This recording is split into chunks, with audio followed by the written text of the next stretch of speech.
Hi everybody and welcome to Fab Tax. I'm Rosemary and thanks for stopping by. In this video I have 4 Easter Dollar Tree DIYs. These easy DIYs were inspired by Easter decor pieces from both Hobby Lobby and Michaels, all made using Dollar Tree items. Please like, share, and comment, and if you're not already a subscriber, please consider doing so and hitting that bell so that you're notified when new videos are published. And with that, let's get started. For this first DIY, I'm going to need one of these hourglass shaped vases from the Dollar Tree, a package of the natural raffia, and also a package of the pastel eggs. Now first I'm just going to take one of the bundles of the raffia, I'm just going to loosen it up a little, and I'm going to just cut pieces of it straight into the bottom of the vase. And then I'll probably use almost all of this first bundle, just cutting it up and placing that raffia there, kind of making it like a nest in the bottom of the vase, kind of fix it around with the scissors a little bit. And then I'm just going to throw in a selection of different eggs. And this is something that was inspired by something I saw at Michael's. And they used just actually one color, but I thought to make it more colorful, I was going to add a variety of the different pastel colors. But they had it just in pinks or blues or yellows or whatever you choose, whichever ones you might want to choose. And then I'm just going to tie it with a little bit of the raffia ribbon there at the top. Cut it off, make it nice and neat looking. Cut off any little stray pieces, and then that's it. That's all there is to it. A colorful, quick and easy Easter decor piece for your tabletop and beyond. For the next DIY, I'm going to be using one of these small square floral foams from the Dollar Tree and a piece of the scrapbook paper from Hobby Lobby. And I'm going to be wrapping the scrapbook paper right around the foam, making the foam both the filler and the container. I'm also going to be using 4 of these onion grass stems from the Dollar Tree and 1 of these packages of egg picks also from the Dollar Tree. To start, I'm going to take some Mod Podge and I'm going to brush it directly onto the foam, applying a pretty heavy coat so I get it into all those nooks and crannies of the foam. Then I'm going to take my scrapbook paper, which I've already cut down to size, and I did have to cut 2 pieces to get enough to fit all the way around. And I'm going to apply my smaller filler piece first, and I did cut it so that the 2 edges would wrap around the sides, just leaving a little edge to wrap around both sides of the foam. And then applied some Mod Podge to secure them around the corners, and then went back and made sure that those corners were nice and creased. Then I continued to add some Mod Podge around the remaining 3 sides, again applying a nice heavy coat, making sure that I'm getting into all the Mod Podge into all those little nooks and crannies, kind of just pouncing it in and then brushing it to make a nice smooth coat, and then just adding the second larger piece of paper, again making sure that the corners were nice and creased, and attaching the paper to the foam with the Mod Podge.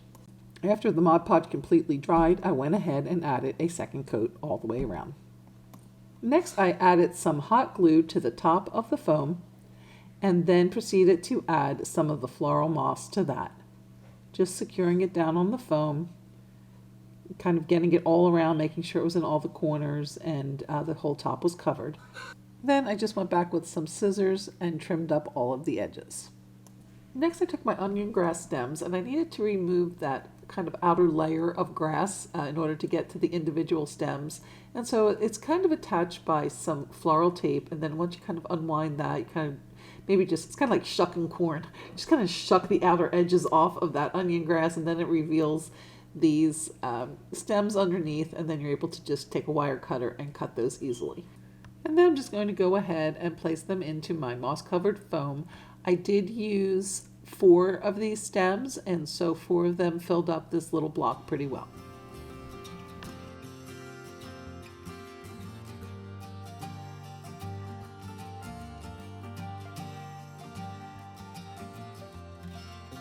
And then when they were all done, this is what it looked like. A nice full little planter full of this grass. Actually, it's kind of cute just like that.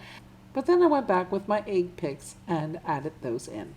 Now you can see here where the grass comes up a little bit taller than the eggs. So I did want to give it a little haircut because I do want them to be about the same height as the eggs, the grass to be about the same height as the eggs. So you can kind of see them peeking out the top. Also, the picks are that wooden color, so I did want to go back with some green paint and just paint all of the sticks so that they kind of blended into the grass. And then I just began placing them all into the foam, and I just made sure that the two colors weren't stuck together. They weren't they were kind of evenly distributed and all around in the grass and into the foam.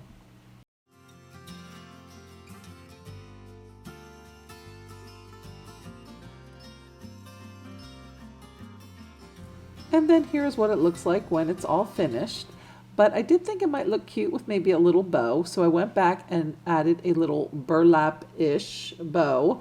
But then I felt like maybe that is a little drab, so I then added another pink ribbon to the center of that bow, just tying it around the center of the bow and then going ahead and making another bow on top. So I kind of had like a two-tone bow. I just thought like it brightened it up a little bit and kind of brought the colorful eggs and the wood tone bottom together. And that's it. Just cut off the little edges, made everything nice and fluffed, and here is the finished project.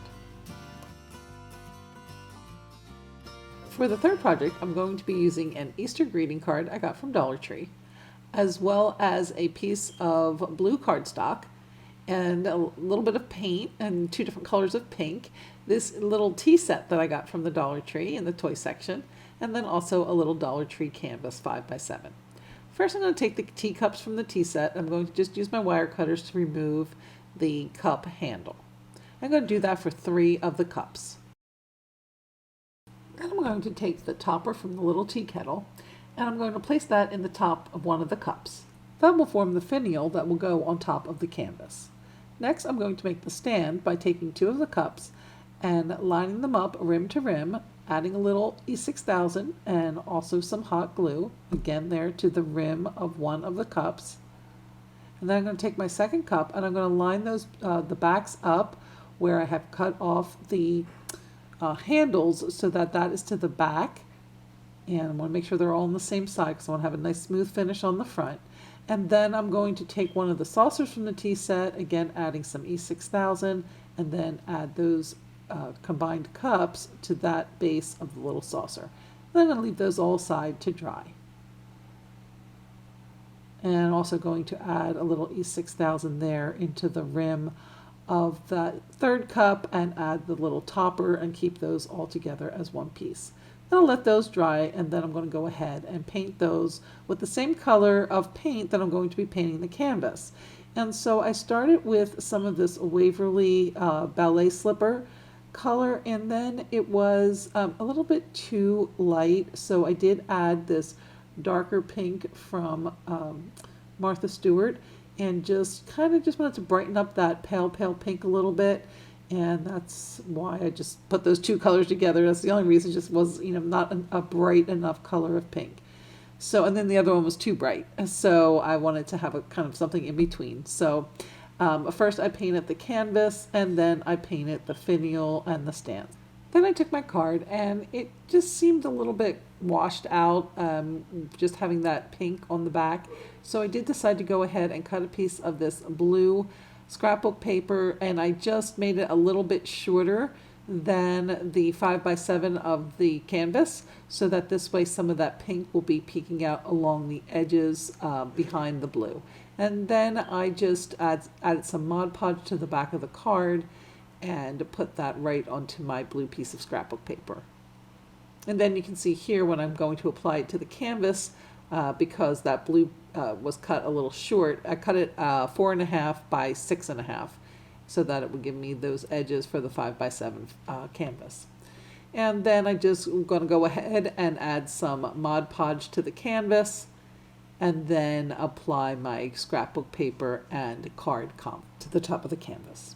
And then once that is completely dry, I'll just go ahead and make sure it's nice and secure down on the surface of the canvas.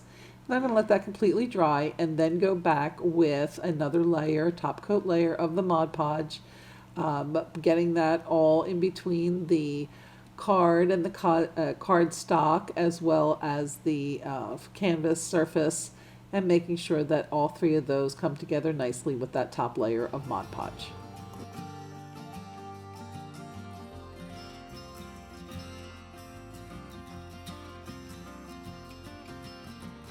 And then once everything was dry, I went back with some E6000 and placed that at the base of my little makeshift finial, and also added a little hot glue.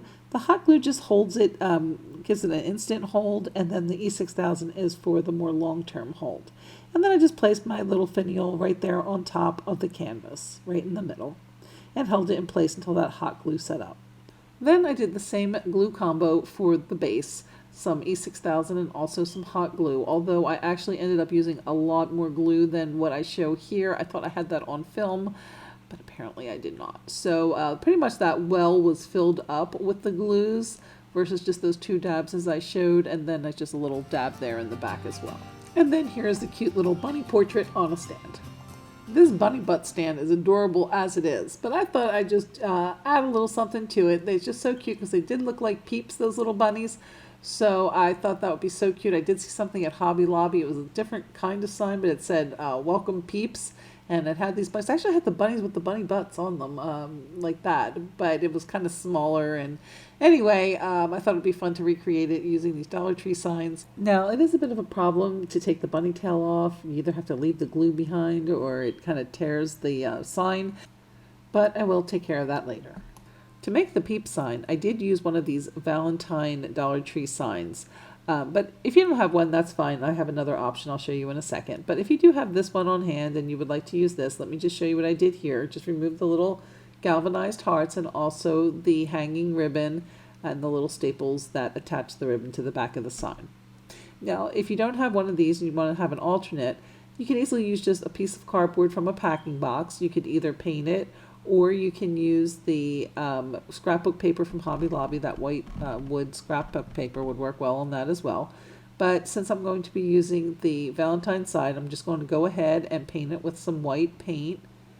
And once that I have a nice coat of that on, actually I had to do 2 coats before I could get it to have a nice white cover. And then I proceeded to just kind of add some gray paint in there, just kind of streaks of gray. And applying that right to the wet paint of the white paint. So this way it kind of, I'll be able to blend that easily in a second now after I kind of apply all these streaks of the gray in order to mimic the same design that is on the top part of the sign, the original Dollar Tree bunny sign.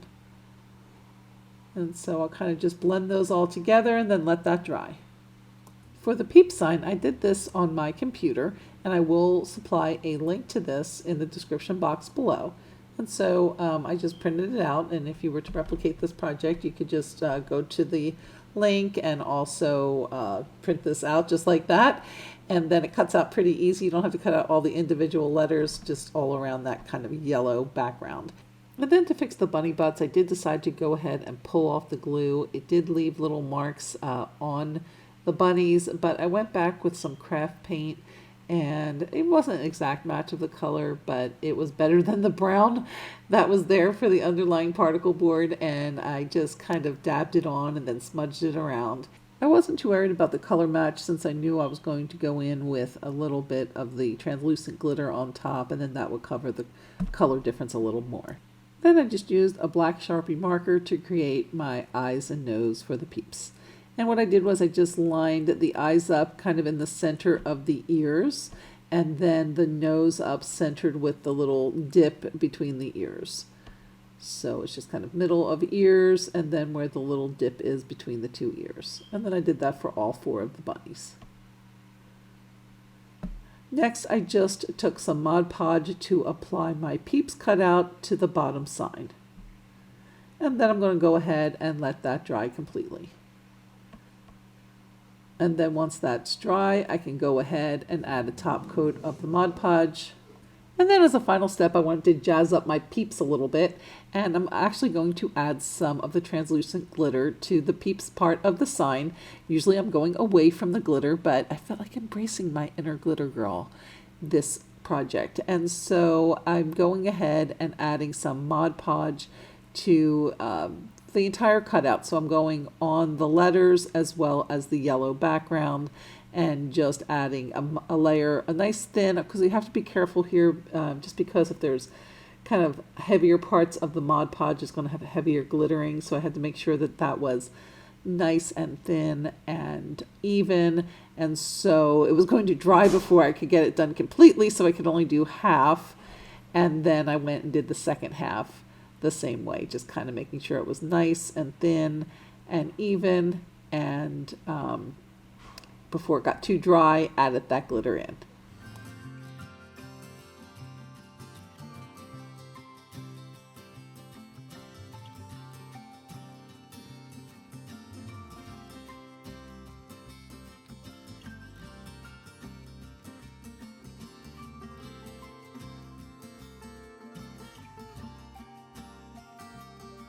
To attach the two signs, I'm going to use the hanger from the Valentine's sign that I originally used. I'm going to just measure out 3-inch pieces, and I'm going to cut 4 of those, and then I'm going to just make a mark at the 1/2 inch line at the top and at the bottom. Then I just went back to the sign and I wanted to mark where I was going to be placing each one of the ribbons, and so I just marked off right there in the middle of each bunny, and then the corresponding mark on the little peep sign as well. Then I'm just going to flip the sign over and attach my ribbon pieces. So to do that, I'm going to add a dab of hot glue right there at where I had the mark, and then I'm going to line up that 1/2 inch mark that I made at the top of the ribbon with the bottom of the sign, and I can add a little hot glue there just to make sure it adheres really well. And I'm going to proceed to do that for the rest of the little marks that I made, the other 3 marks. Just line up again that little 1/2 inch mark I made, so I keep them all nice and even. And then I'm going to do the same for the bottom of the sign. So I'll just go in, little dabs of glue, and attach each ribbon as I go. And then for a final touch, I'm going to just add some Mod Podge over the spots where I had painted where the little bunny tail was, and then add some of that translucent glitter on top of that, just to keep everything uniform. And there you have a festive and colorful Welcome Peeps sign. Well, I hope you have enjoyed these Dollar Tree Easter DIYs inspired from Michaels and Hobby Lobby Easter decor items. If you enjoyed the video, please remember to give a thumbs up, and please share and also comment. If you're not already a subscriber and you like what you see, please consider subscribing. We'd love to have you join the family. Thanks so much for watching, and we'll see you next time on Fab Tax, where we're putting the extra and ordinary one DIY at a time.